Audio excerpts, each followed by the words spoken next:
Hi, I'm Steve Kime, and welcome to One Grand Center. Basically, we're in the lobby of the Brownlee office building. Thank you for joining us today on Ask the Commissioner. Ward 2 Commissioner Aaron Brownlee is upstairs, and we're going to see if we can find the gentleman, talk to him, and ask him specific questions about being a city commissioner. I have an appointment today with Mr. Brownlee. Can you contact him?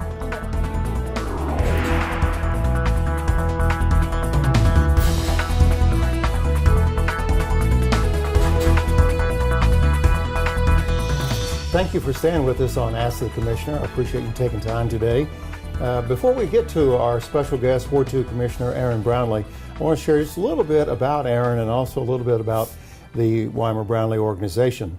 Well, Aaron serves as the President and Chief Operating Officer, and if you really look at his bio, you see that the gentleman is involved in numerous boards, and I would say his middle name is giving back to the community because of all his affiliations with organizations in Enid.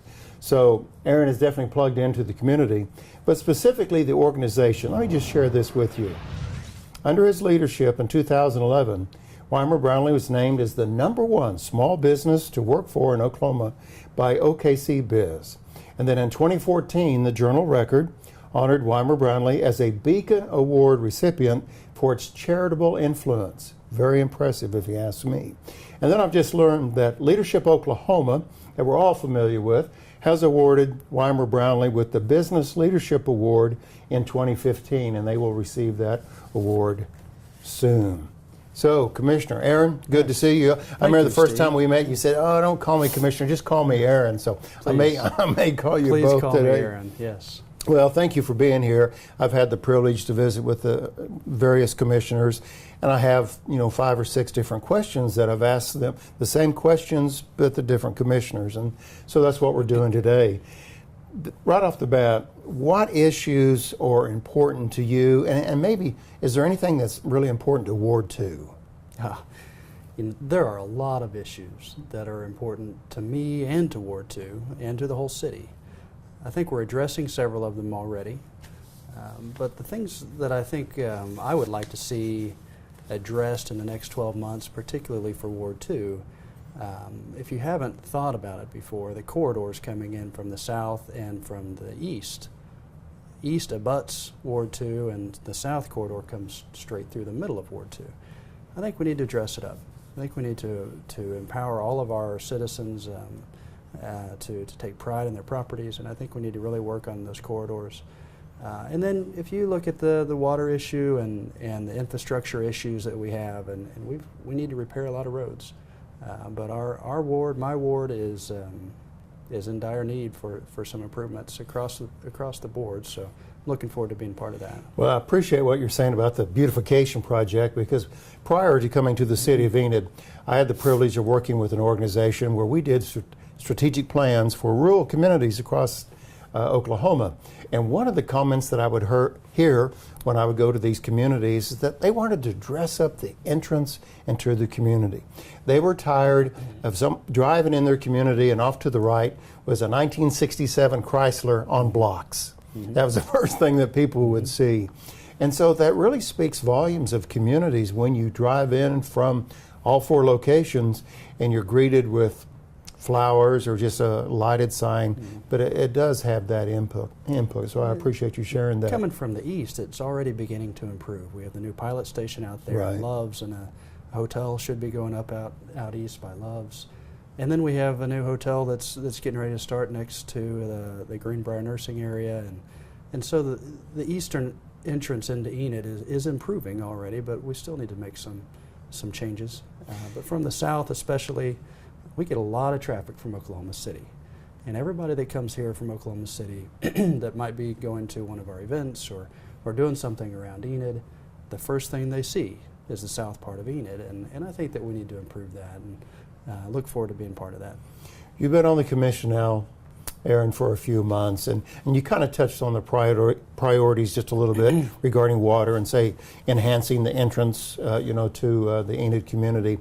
Are there other priorities that once you got on board, you became a city commissioner and said, okay, one of my priorities is to do this? What would one of those be? Well, to be honest, Steve, my first priority was to learn, because there is so much going on in the city that it's hard to catch up. It's hard to keep up. And a lot of these projects have been in the works for months, if not years. If you look at this Kaw Lake project, they've already had so many meetings before I joined the commission that Sure. catching up on that issue is a huge challenge. So establishing my priorities has been somewhat of a challenge, because I really think the first thing I need to do is get in and educate myself, so I can have an effect with some of the current issues. We know everybody in the whole city knows that we have potholes that we need to address. Everybody in the whole city knows that we have infrastructure Sure. needs. And so those items can't take a back seat for larger developmental items.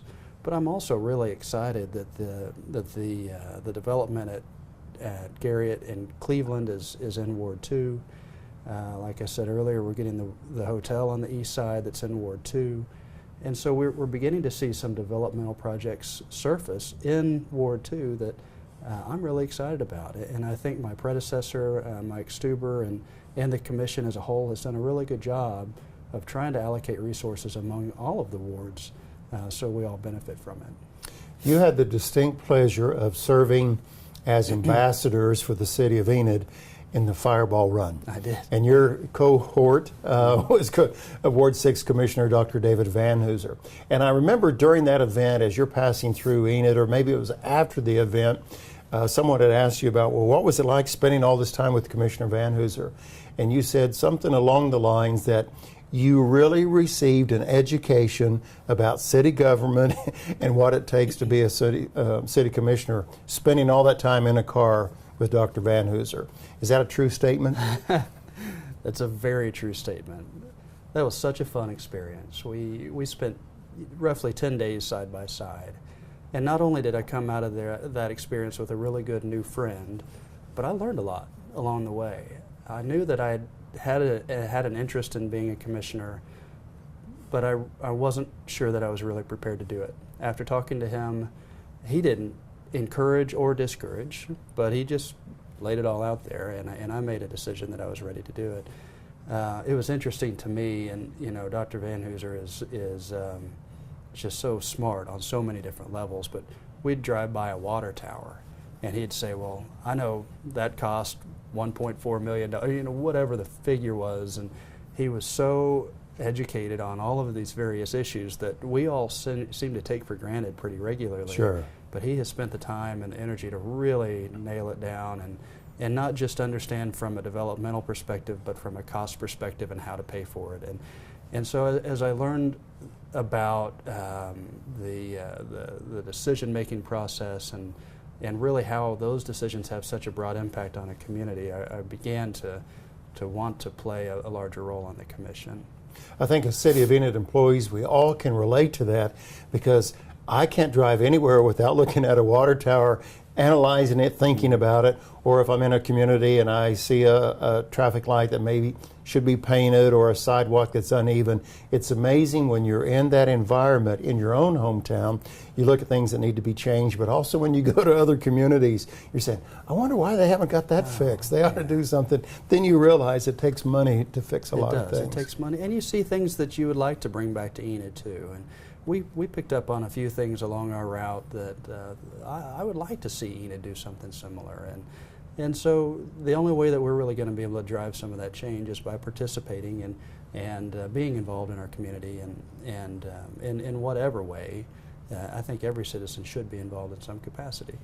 From your Fireball Run experiences, and then the fact that I get to travel the state, go to a variety of meetings, it's very enlightening for me to see how, I guess, how healthy Enid is. When you leave Garfield County and you go to another city and you see a lot of the challenges or the problems they face, Enid is setting pretty. There's a lot of good things, but it takes you to get out of Enid to see how good things are here. That's right. So, That's right. Well, our special guest today is Ward 2 Commissioner Aaron Brownlee, and we're doing our Ask the Commissioner show for you. And we'll find out more about what he wants to achieve during his tenure as a city commissioner, and also what his dreams and hopes are, let's say 10, 15 years from now. So we'll talk with Commissioner Brownlee a little more right after this.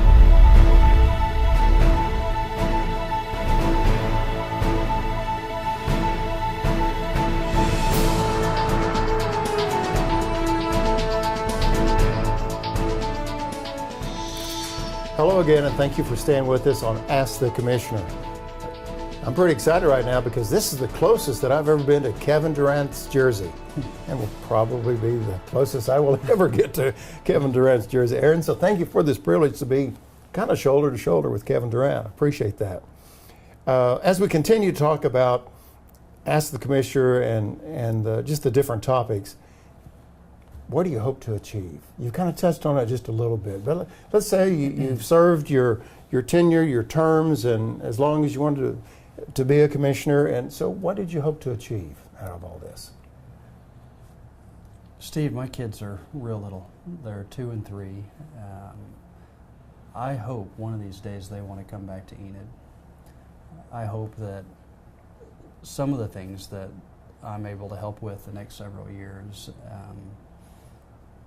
create enough positive momentum to where Sure. my kids and other kids will want to come back. And I think that's every parent's dream. I think that we as a community have done a fantastic job the last 10 to 15 years creating some positive opportunities for young folks, but we can't stop. We have to continue that momentum. These, the park issue and the trails, I think will have a big impact on that. Just the overall quality of life issues that seem to change almost on an annual basis that we as a community need to embrace and keep up with. If we do that, if we're real intentional with it, then I think there's a chance 12, 15 years from now that our kids are going to think it's a pretty fun place and Sure. that they grew up in a pretty unique community. And whether or not I can actually have an impact on that as a commissioner, I don't know. I'm going to work at it, and I hope the entire community will get behind some of those initiatives as well. Your comment leads me into my next question because you referred to, 10, 12, 15 years down the road. Aaron, if you look into that crystal ball and we've got all the water we need, we've just got all the resources we need, where do you see the status of Enid? Let's just say 10 years, a decade from now. Yeah. Where do you see the community? Well, I'll tell you what, Steve, it takes so long to drive any change. 10 years probably isn't even a long enough horizon. What we would look at, I think, within the next couple of years, we're financially stable. We have several new economic development projects on the table. There are quality of life issues running out of our ears that we're looking at. Sure. All of these things take 10 years to come to fruition. So I hope 10 years from now that we have a big, fully developed corner at Cleveland and Gary, and I hope that Chestnut and Cleveland is fully developed, and I hope there is some sort of a development at the mall or even further west, and I hope that our retail dollars are continuing to grow and that our economy is continuing to diversify and stabilize, and so 10 years from now, if we do our job really well today, then we should begin seeing the net effect of the work today in 10 years. And what that would look like to me is an even more stable financial statement and an even better quality of life and issues and desires from the community to become bigger and better still. And I think we'll get there. I think the past commission, the past 6-8 years, and they've done a great job. And I came onto the commission at a very opportune time because it wasn't broken. We're financially stable. There are developmental projects in the works. Everybody is working towards common good. And we might not all agree on specific issues, but we all want to make Enid great.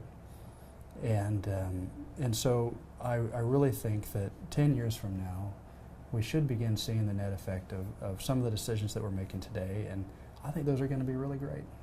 I've had the privilege to talk with the other city commissioners and ask them these same questions, and I hear a lot of similarity in your response with what they had. And I remember talking with Commissioner Tim, and I asked him, I said, Commissioner Tim, what's the biggest challenge that you face? And he goes, I don't want to mess it up. He goes, I just don't want to mess it up. The commission before me and the current commission, we seem to be doing the right things. I don't want to mess it up. He just kept saying that. So Aaron, one of my last questions to you is, what's the biggest challenge that you face as you serve on the city commission? Rodney is right. You know, Rodney is a smart guy, and I've really enjoyed getting to know him. I think the biggest challenge that we face is just getting people headed in a similar direction. Sure. As a commission, as a city, we need to be aligned on specific issues. And the more unanimous we are on some of those issues, the stronger it will be, the stronger influence we will have on economic development, the stronger influence we will have on any broad issue outside or within our community. And so we've got to be able to work together as a team. And right now, everyone that is up there, we all mutually respect each other, we work well together, we're working towards a common good. And like I said, we're not always going to agree, but I think there are times when we need to swallow it up and say, okay, we have to come out aligned on these issues. This is a big one. Now let's figure it out and let's move forward and let's do something great. And so as long as we can continue working well together, then I see that happening.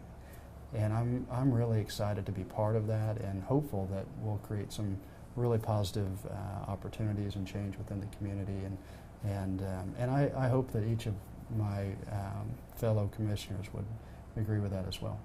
Well, Commissioner, we certainly appreciate your time today. You've been a great host, and I appreciate your openness with the same questions that I've asked the other commissioners. And I know the folks that are viewing our program today, they received a little bit more insight in what Aaron Brownlee is all about. So again, thank you for your time today. It's good to have you here. I appreciate the chance to visit with you, and thank you to everyone that participates in this and that makes Enid a great place. Yeah. Well, thanks again. Appreciate your time. And thank you for being with us on Ask the Commissioner. And I look forward to visiting with you about further topics that impact the City of Enid government and just overall the City of Enid. I'm Steve Kime for the City of Enid. Until next time, make it a great day and go Thunder.